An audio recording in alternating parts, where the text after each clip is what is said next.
8 imeshapita. Leo ni tarehe 13.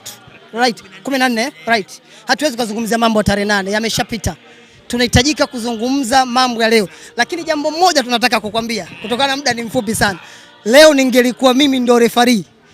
Leo ningelikuwa mimi ndio referee wa mechi ya Simba dhidi ya Dodoma Jiji. Leo hii ningehakikisha kwa namna yoyote Elia Mpanzu anapewa red card.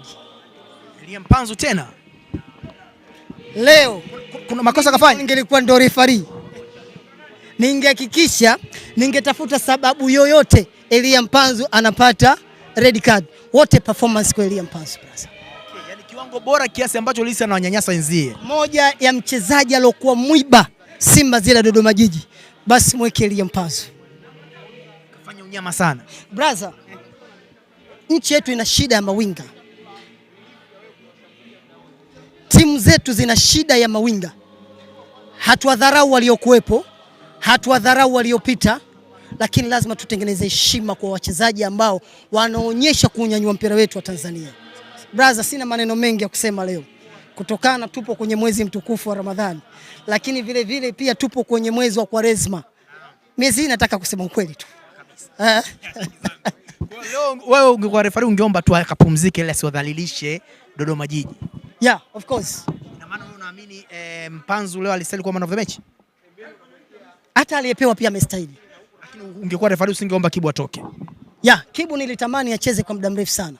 Na katika mchezaji ambaye nilitamani siku yoyote, dakika yoyote afunge, basi ni Kibu Denis. Brother, maumivu ya mtoto anayajua mzazi. Sisi ambao tumecheza mpira vichochoroni, sisi ambao tulikuwa tuko kwenye position za ufungaji, tunaumia sana tukikaa muda mrefu bila kufunga magoli. Brother, nilikuwa najua maumivu makubwa anayopitia Kibu Denis. Na ukitaka kufahamu hilo, angalia baada ya mechi kufunga tu goli, Kibu Denis anakwenda kuambia mashabiki wake, sasa mimi ni msafi. Right?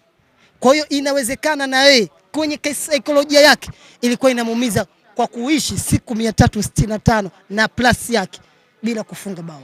Bravo sana kwa Kibu Denis. Bravo sana. Bravo sana. Mashabiki wa Simba leo walikuwa wanamuimba MVP. MVP Jean Charles Ahoua. Ukitizama na material hayo mpaka sasa ana goli 12, unahisi anafanana na hiyo sifa ya kwenda kwa MVP msimu kama akibaki vivi? Mtu wa kumpa MVP Charles Ahoua ni Stefano Aziz Ki. Mtu wa kumpa Charles Ahoua MVP ni Faisal Salum Feitoto. Why? Kwa sababu last season